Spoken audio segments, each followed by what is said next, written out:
Hi, everybody. I had a couple of different videos planned to shoot, and had already started on them, but I was so taken with Reverend Mike's talk this morning.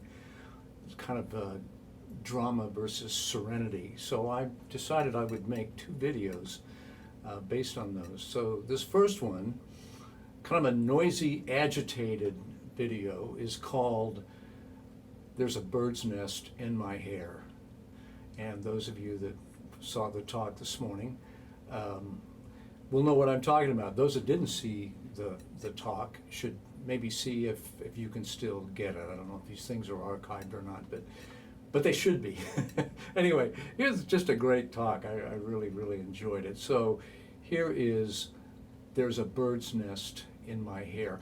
And I should mention, they have kind of the same rhythmic motifs in both of them, and that was on purpose. I wanted to do a kind of a really noisy, aggressive one and a more gentle one with similar rhythmic motifs, kind of demonstrating that it's all how you react to something. The rhythms themselves are not violent, it's how you make them, how you play them that make them violent.